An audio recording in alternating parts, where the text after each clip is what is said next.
Bismillahirrahmanirrahim. Alhamdulillahirabbil alamin. Wassalatu wassalamu ala sayyidina Muhammadin asyrafil mursalin wa ala alihi wa sahbihi ajmain. Subhanaka la ilma lana illa ma 'allamtana innaka antal alimul hakim. Wa tub 'alaina innaka antat tawwabur rahim wa taqabbal minna innaka antas samiul alim. Qala rabbi shrah li sadri wa yassir li amri wa hlul 'uqdatam min lisani yafqahu qawli. Na'udzu ta'alluma wa ta'lima wa ifadata wal istifadata wa tamassuka li kitabillah wa sunnati rasulih. والدعاء إلى الهدى والدلالة على الخير ابتغاء مرضاته وقربه وثوابه سبحانه وتعالى. قال المصنف رحمه الله تعالى ونفعنا به وبعلومه وأمدنا بأسرار الدارين آمين. Kita lanjutkan kajian kitab Al-Arba'in An-Nawawiyah yang dikarang oleh Al-Imam An-Nawawi, dan sekarang kita sudah sampai hadis yang keberapa? Hadis yang keberapa? Hadis yang ke-35. Hadis yang ke-35, an Abi Hurairah radhiyallahu taala anhu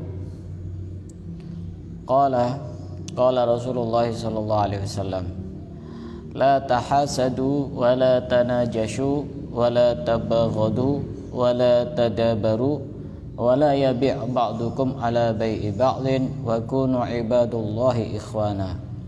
Al-muslimu akhul muslimi la yadlimhu wa la yakhdhuluhu wa la yakdhibuhu wa la yahqiruhu at-taqwa hahuna wa yushiru ila sadrihi thalatha marratin bihasbi imri'in minasyarri ay yahqira akhahul muslima kullul muslimi alal muslimi haramun damuhu wa maluhu wa irduhu. Rawahu Muslim.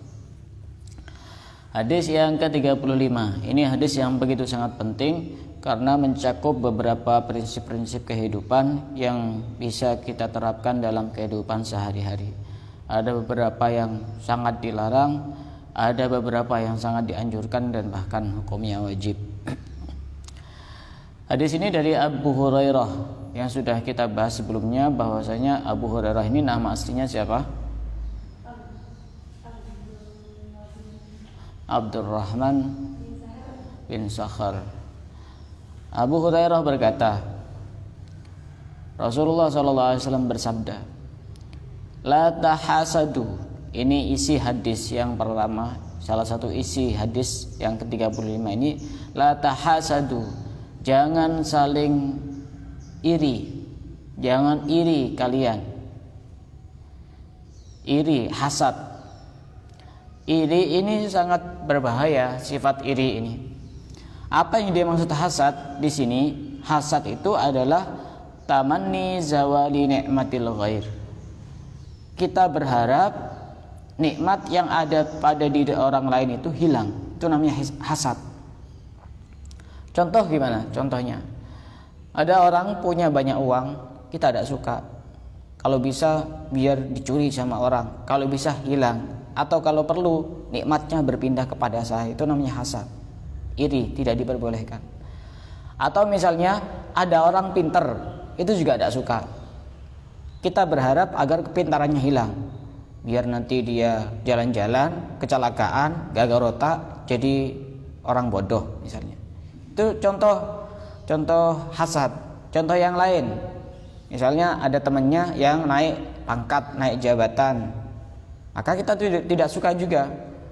Mending nanti suatu saat lebih baik dia dicopot saja jabatannya, kalau perlu di PHK misalnya.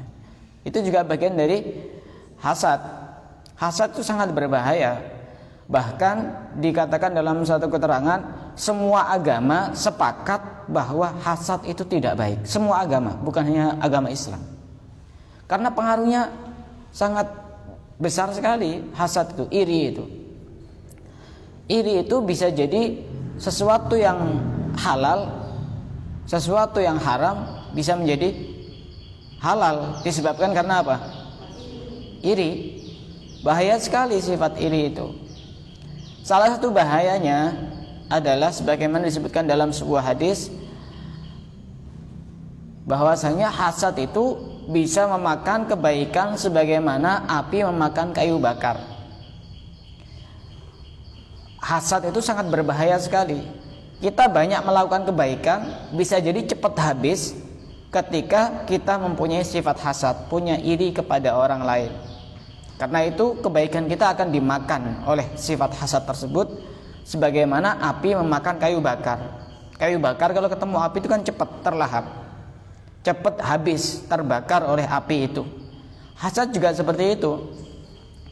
Orang misalnya berharap bahwasanya orang yang dilihatnya itu tidak bahagia, maka ada dua kemungkinan. Yang pertama, belum tentu dia tidak bahagia. Yang kedua, amalnya habis dimakan oleh sifat hasadnya sendiri. Bahaya sekali sifat hasad itu. Dan bahkan disebutkan oleh para ulama bahwasanya orang yang hasad itu, orang yang iri itu, minimal dia akan mendapatkan 5 bahaya. Pertama, ghammun la yanqati, susah yang tidak terputus. Gimana maksudnya? Ngelihat orang itu seneng terus, susah, padahal cuma lihat saja, susah terus. Ada dia dapat uang, dapat rezeki, susah. Dapat kenikmatan yang lain, beli HP, susah. Beli mobil, susah. Rumahnya diperbaiki, susah. Dapat ini yang baru, susah. Semuanya susah, tidak ada putus-putusnya. Pertama, susah. Yang kedua, musibatun la yu'jar 'alaiha, musibah yang tidak ada pahalanya. Orang susah itu, tapi tidak berpahala.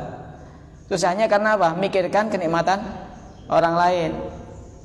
Yang sering kita lakukan itu adalah memikirkan kenikmatan orang lain, tapi lupa untuk mensyukuri kenikmatan yang ada pada diri sendiri.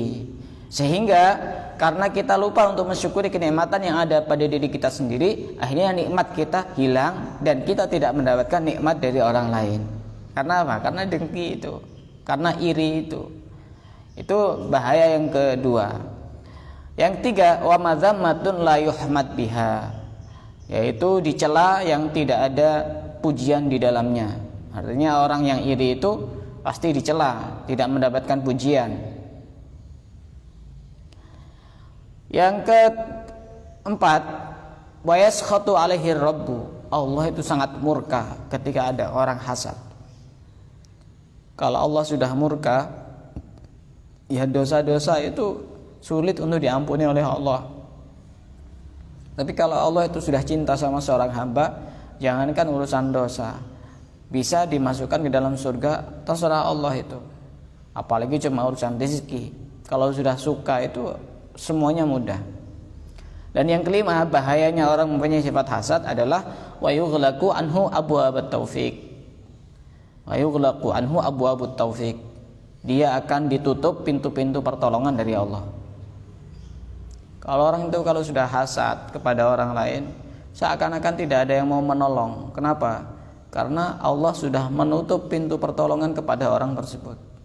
Sudah minta tolong ke si A, tidak bisa. Minta tolong ke si B, tidak bisa. Semua orang seakan-akan menutup pintunya masing-masing. Bisa jadi di sini pertolongan juga adalah Allah tidak memberikan pertolongan untuk melakukan amal ibadah dan kebaikan.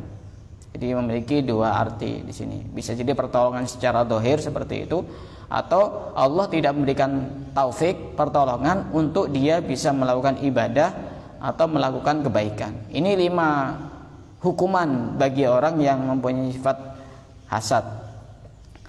Dan bahkan saking bahayanya sifat hasad, sebagaimana kita diperintah oleh Allah untuk berlindung dari setan, maka kita juga diperintah oleh Allah untuk berlindung dari orang-orang yang hasad.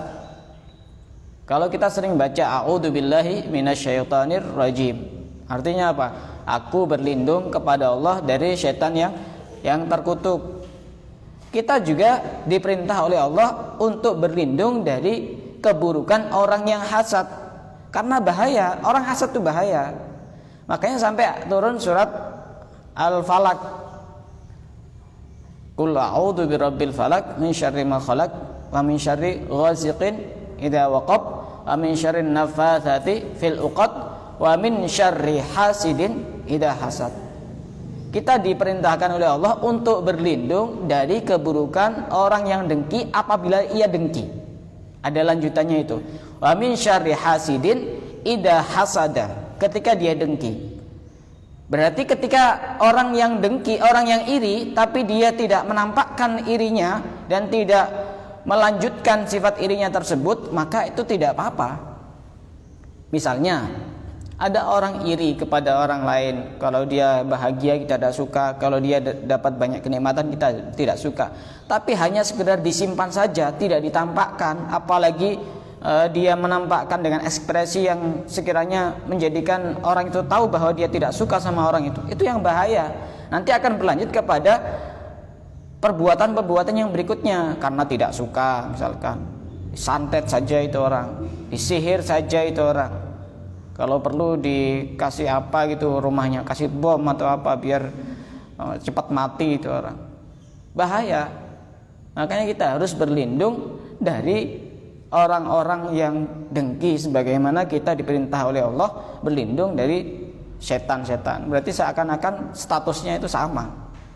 Status orang yang suka iri dengan setan itu sama.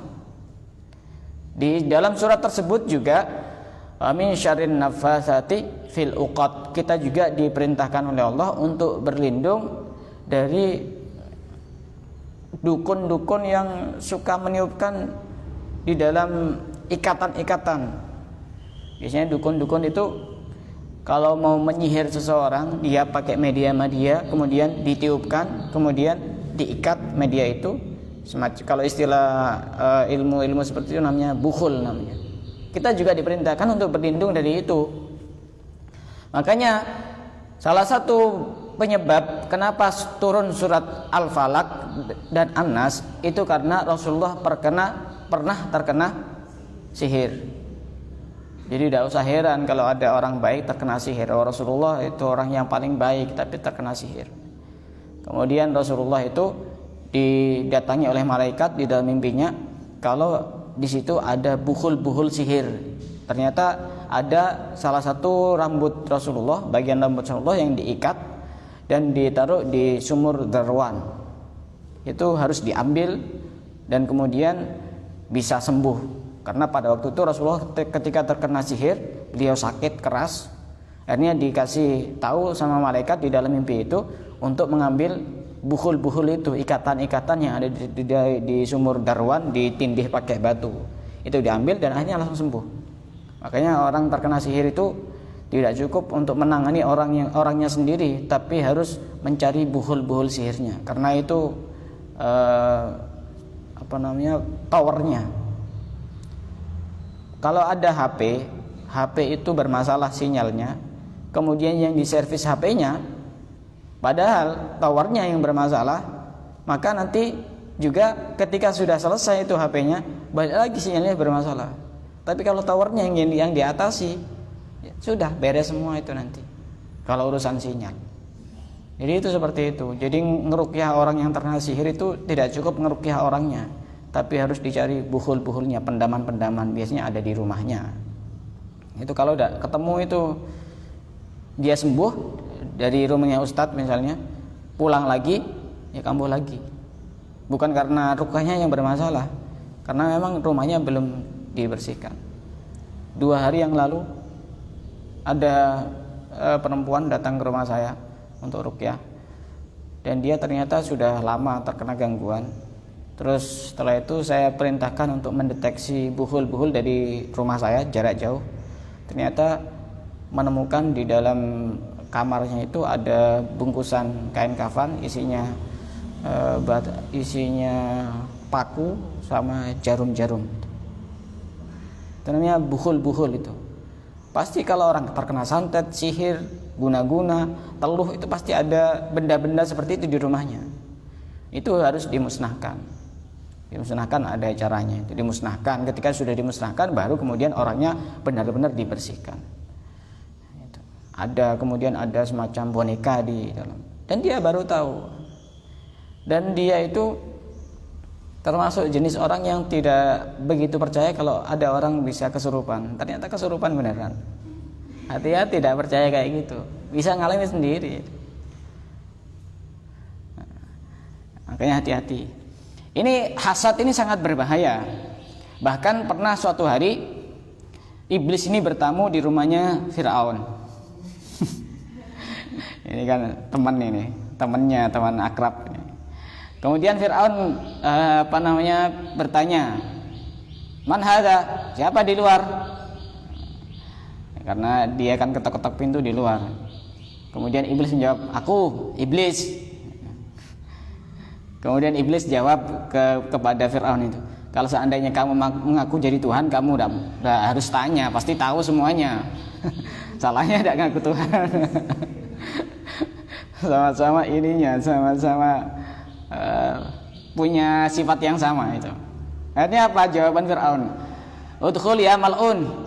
Masuk wahai orang yang terlaknat. Omongnya kasar-kasar semua itu. Kemudian ketika sudah masuk, Fir'aun ini tanya kepada iblis, "Kamu tahu enggak siapa orang yang lebih buruk dari kita berdua?" Ini majlis ghibah ini. "Kamu tahu enggak siapa orang yang lebih buruk daripada aku sama kamu itu?" Dijawab sama iblis, "Iya tahu." "Siapa?" "Al-hasid, orang yang punya sifat iri.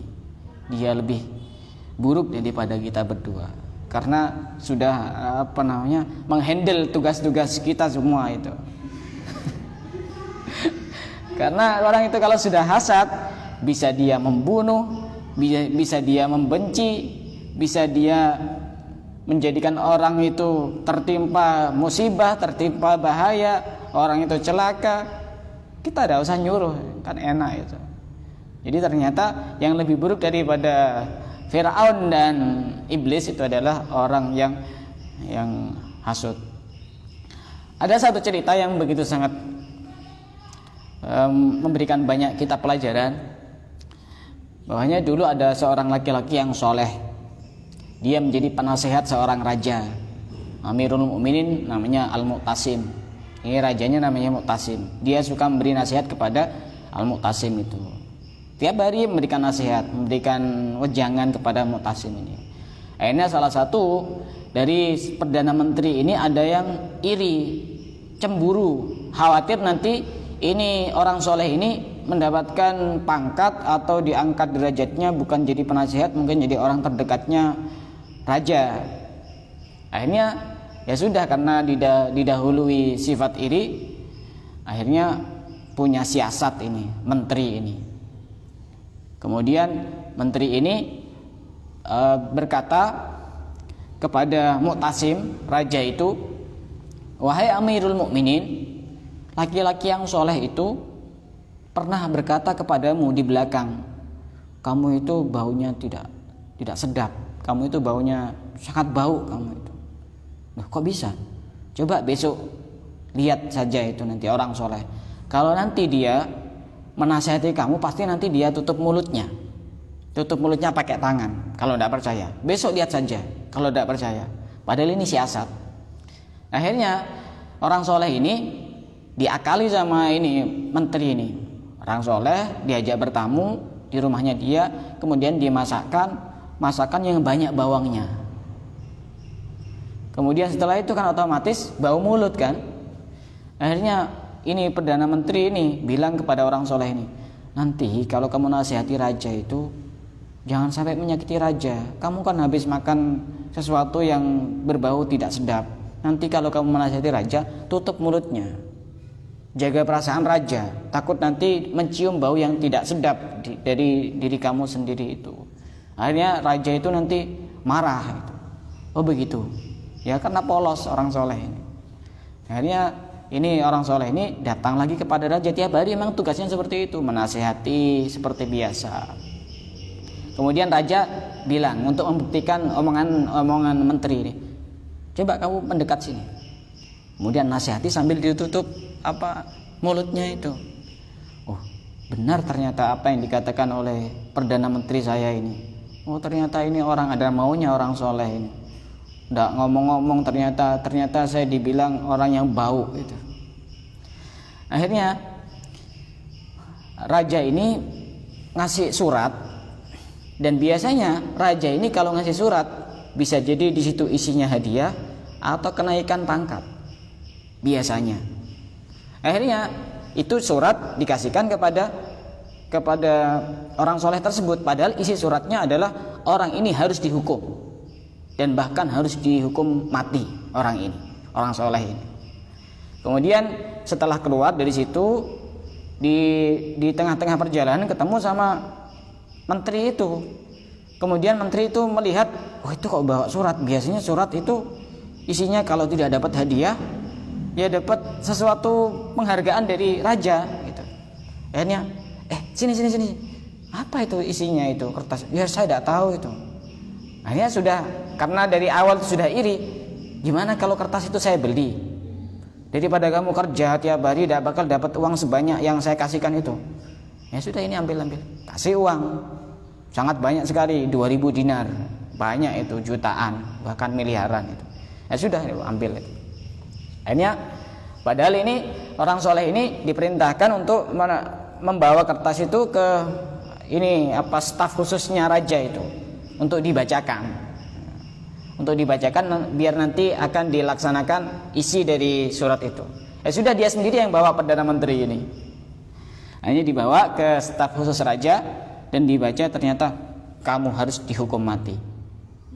Ini menteri ini. Akhirnya dihukum mati beneran. Selang beberapa hari raja ini tanya kepada orang soleh, mana ya Perdana Menteri saya, kok lama tidak kelihatan. Padahal sudah mati, lama tidak kelihatan. Kemudian diceritakan bahwa dia dihukum mati. Duh, kok bisa? Saya tidak tahu. Pokoknya dia dihukum mati. Akhirnya raja baru ingat, oh tadi itu ternyata suratnya dikasihkan kepada Perdana Menteri itu. Padahal isi suratnya adalah dia harus dihukum mati. Dia cerita kalau orang soleh ini, oh ternyata yang benar justru adalah orang soleh. Kena batunya. Orang hasad itu susah. Pertama susah, nanti yang kedua bisa jadi dia tidak mendapatkan sesuai dengan apa yang dia harapkan, karena berharap hilang dari nikmatnya orang lain itu. Hasad ini penyakit yang tanpa pandang bulu.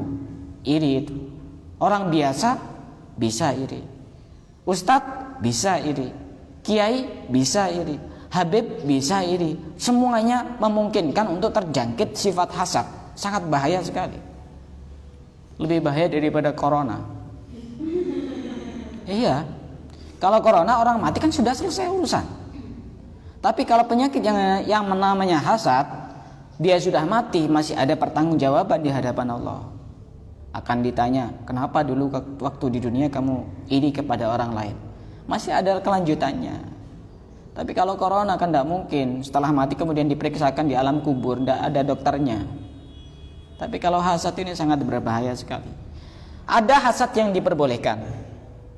Misalnya kita punya teman, kemudian teman itu banyak uangnya, tapi uangnya ini digunakan untuk hal-hal yang maksiat, hal-hal yang haram. Digunakan untuk berjudi, berzina, minum minuman keras. Kemudian kita berharap nikmatnya hilang. Itu tidak apa-apa kalau seperti itu. Atau kalau kita tahu orang lain jabatannya tinggi, ini kan kenikmatan. Terus kita berharap agar jabatannya hilang, agar dicopot. Kenapa? Karena dia menggunakan jabatannya untuk hal-hal yang tidak baik, untuk menipu, untuk korupsi, untuk mendolimi. Maka ini tidak apa-apa. Hasad-hasad yang seperti itu tidak apa-apa. Iri-iri yang seperti itu tidak apa-apa. Oh, lebih baik dicopot saja orang itu. Jadi ini kok tidak benar gitu.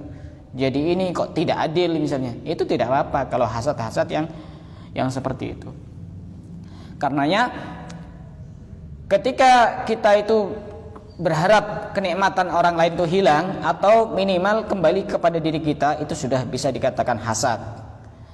Hasad yang diperbolehkan hanya ada dua. Apa itu? Iri kepada orang yang berilmu, yang mengamalkan ilmunya. Kemudian iri kepada orang kaya yang menggunakan kekayaannya di jalan Allah. Itu yang diperbolehkan.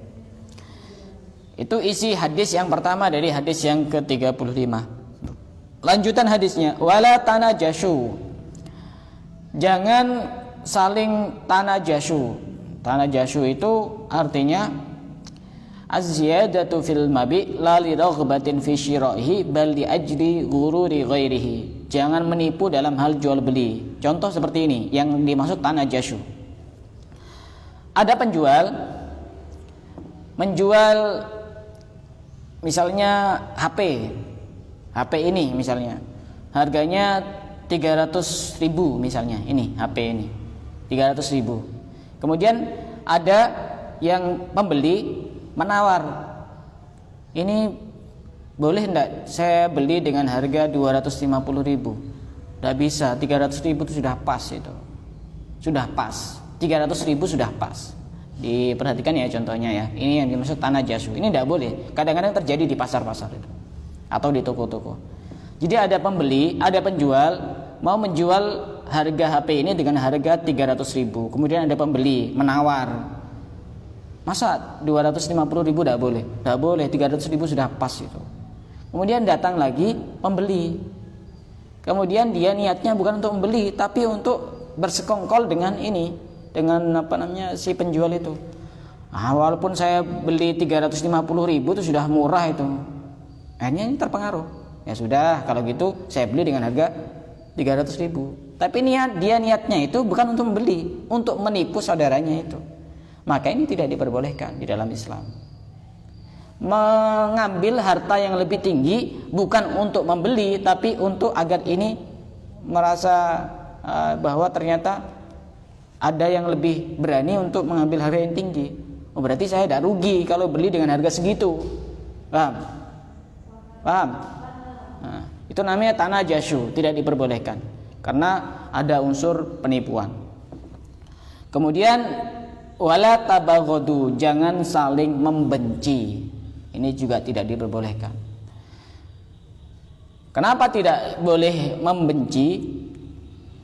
Bukan berarti langsung tidak saling membenci, karena membenci itu ada awal mulanya. Awal mulanya apa? Menghina, memukul, membahayakan, sehingga kemudian saling membenci. Kan tidak langsung orang itu ketemu langsung saling membenci, kan tidak mungkin. Berarti di samping kita tidak diperbolehkan saling membenci, berarti kita juga tidak diperbolehkan melakukan hal-hal yang menyebabkan kita menjadi orang yang saling membenci kepada sesama saudara kita, sesama Islam atau sesama manusia. Karenanya ada membenci itu yang hukumnya haram ketika membencinya tidak karena Allah. Ada juga membenci itu yang hukumnya boleh ketika membencinya karena Allah. Contoh misalnya ada seseorang yang melakukan maksiat, kemudian kita membenci karena di situ ada kemaksiatannya. Maka di situ membenci yang karena Allah, maka tidak apa-apa. Dan bahkan termasuk tanda dari salah satu tandanya kuat iman. Ada seorang ulama yang bernama Sayyidi Asy-Syaikh Abdul Qadir Al-Jaili. Beliau memberikan nasihat yang sangat berharga. Idza wajadta fi qalbika bughdha syahsin aw hubbahu, jika hati kita cinta atau benci kepada seseorang, apa yang harus kita lakukan? Sikap kita bagaimana ketika membenci atau mencintai seseorang? Maka fa'rid a'malahu 'alal kitab wa sunnah. Lihat saja amalnya itu, perbuatan sehari-hari itu sesuai dengan Al-Qur'an atau hadis. Ketika memang itu sesuai dengan kedua-duanya, maka cintai. Ketika tidak sesuai, maka benci. Biar apa? Biar kita itu mencintai karena Allah dan membenci karena Allah. Makanya tidak diperbolehkan kita saling membenci. Kemudian yang berikutnya, wala tadabaru, jangan kalian membelakangi kepada saudara-saudara kalian. Membelakangi itu ya bisa jadi ngomong di belakangnya, atau tidak saling sapa, itu membelakangi. Kalau ketemu itu ya saling membelakangi, walaupun kadang-kadang berhadapan tapi tidak lihat sama sekali, itu namanya juga membelakangi, itu tidak diperbolehkan. Kan pernah dijelaskan bahwasanya seorang muslim itu tidak boleh saling mendiamkan saudaranya lebih dari berapa? 3 hari, kepada siapapun itu, kepada anaknya, kepada istrinya, kepada temannya, kepada gurunya, kepada siapapun tidak boleh lebih dari 3 hari. Kalau kurang dari 3 hari tidak apa-apa, atau pas 3 hari tidak apa-apa. Itu dijadikan sebagai pelajaran. Kadang-kadang orang itu merasa sadar, didiamkan itu caranya, biar tidak disapa. Tapi jangan lebih dari 3 hari. Itu sudah nuruti setan kalau lebih dari 3 hari itu. Masa benci kok dipelihara? Kalau sudah lebih dari 3 hari itu sama dengan nuruti setan. Bahkan dalam sebuah hadis disebutkan, setiap amal manusia itu akan dilaporkan kepada Allah setiap hari Senin dan Kamis. Kemudian Allah akan mengampuni orang-orang yang dikehendaki oleh Allah, yang tidak mensekutukan Allah, kecuali orang yang antara dia dan saudaranya terdapat kebencian sehingga dia berdamai. Itu tidak akan diampuni oleh Allah sampai benar-benar berdamai. Kalau kita sudah nyapa misalnya, kemudian dia tetap tidak nyapa, itu urusan dia. Yang penting kita sudah lepas. Jangan saling tidak nyapa, diem-dieman itu tidak bagus. Kadang-kadang ini dilakukan di anak-anak santri itu, gara-gara urusan sepele, diem-dieman. Kalau diem-diemannya itu karena memang tidak ada unsur benci, tidak ada unsur tidak suka, ya tidak masalah, biasa. Ini kalau didasari karena tidak suka, benci, dan sebagainya, dendam, itu tidak boleh. Lebih dari 3 hari tidak boleh. Kalau sudah lebih dari 3 hari, ya sudah mulai untuk menyapa. Urusan dia sikapnya tetap sikap yang dingin, ya urusan dia. Dalam sebuah hadis yang lain disebutkan, Allah setiap malam nisfu Sya'ban akan mengampuni semua hambanya. Nisfu Sya'ban ini sebentar lagi. Kalau tahun ini jatuh pada tanggal, tadi saya lihat di kalender, tanggal 29 Maret. Itu malam Senin. Ahad malam Senin itu malam nisfu Sya'ban, malam yang sangat mulia. Pada malam itu Allah akan mengampuni semua hambanya, kecuali ada 2 orang. Pertama, musyrik, orang yang mensekutukan Allah, au musyahin, orang yang di dalam hatinya terdapat kebencian kepada saudaranya. Dan itu akan diampuni ketika dia berdamai dengan saudaranya itu. Salah satu bentuk dari membenci itu juga sama dengan mendiamkan saudaranya, diam-diaman, tidak saling sapa. Itu juga tidak diperbolehkan. Kemudian lanjutan hadisnya, wala yabi' ba'dukum ala bai'i ba'din. Dan jangan salah seorang dari kalian, sebagian dari kalian menjual terhadap atas jualan dari sebagian yang lain. Contoh seperti ini. Ada seorang pembeli sudah melakukan transaksi jual beli. Kemudian ada seorang penjual yang sudah melakukan transaksi kepada pembeli. Kemudian penjual ini bilang kepada pembelinya, saya sudah batalkan saja. Batalkan saja. Aku akan membelinya dengan harga yang lebih murah. Ini tidak diperbolehkan. Padahal di situ sudah ada yang menawar yang lain. Itu tidak diperbolehkan. Contoh yang lain juga, tidak boleh membeli di atas pembelian orang lain. Contoh misalnya masih dalam masa transaksi, ada seorang pembeli berkata kepada penjual, batalkan saja, aku akan membelinya dengan harga yang lebih mahal. Ini juga tidak diperbolehkan. Walaupun kenyataannya dibeli, tapi itu masih belum diputuskan dia mau beli apa enggak itu. Jadi ada 2 orang yang membeli. Satunya menawar dengan harga 300.000. Satunya masih juga menawar. Akhirnya ini dinaikkan harganya dan suruh membatalkan yang ini. Padahal ini masih belum jelas ini mau beli apa enggak. Kecuali diputuskan belum tidak membeli, maka tidak apa-apa. Ya sudah, batalkan saja yang itu. Saya akan membeli dengan harga yang lebih mahal. Ini tidak diperbolehkan. Wa kunu ibadullahi ikhwana, dan jadilah kalian hamba-hamba Allah yang menjadi saudara. Kita ini semuanya saudara. Kalau tidak saudara senasab, saudara seagama. Kalau tidak saudara seagama, saudara apa? Sebangsa. Kita semuanya saudara. Walaupun saudara bukan saudara senasab, ya minimal saudara seagama. Kita harus menjunjung tinggi ukhuwah Islamiyah, tali persaudaraan sesama orang Islam, memperkuat tali persaudaraan sesama orang Islam, atau ukhuwah basyariyah, atau mengikat tali persaudaraan sesama manusia, semuanya sama, baik beragama Islam maupun beragama Kristen maupun yang lain, atau ukhuwah wataniyah, menjalin tali persaudaraan sesama anak bangsa Indonesia. Itu jadi tidak ada alasan orang untuk tidak baik dengan orang lain. Atas nama apa? Kalau tidak atas nama agama, atas nama kemanusiaan. Kalau tidak atas nama kemanusiaan, atas nama sesama bangsa Indonesia. Jadi kalau mau nolong orang kecelakaan, tidak usah ditanya kamu agamanya apa, keburu mati nanti. Tidak usah ditanya. Menolong itu tidak pandang agama. Lanjutan hadisnya, al-muslimu akhul muslim. Seorang muslim itu adalah saudara untuk muslim yang lain. Kita semuanya saudara. Saudara apa? Saudara apa? Seagama.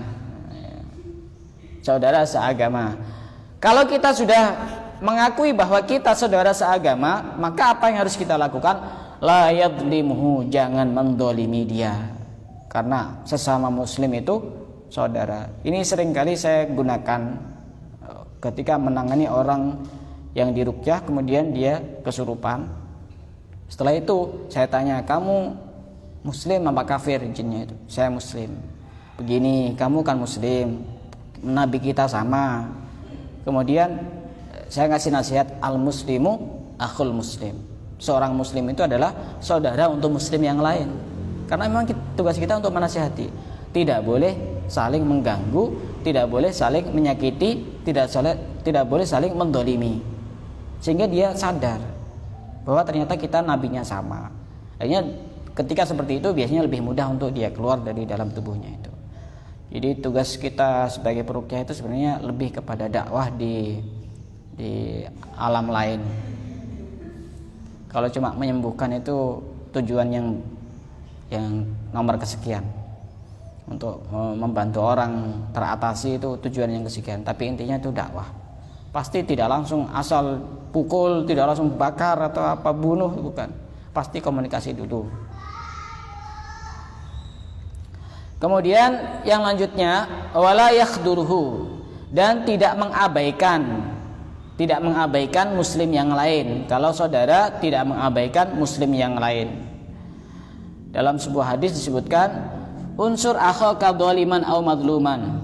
Tolonglah saudaramu yang berbuat dolim dan yang didolimi. Sehingga para sahabat ada yang bertanya, bagaimana menolong orang yang dolim? Kok bisa menolong orang yang dolim? Artinya cegahlah dia dari berbuat dolim. Itu namanya tidak mengabaikan.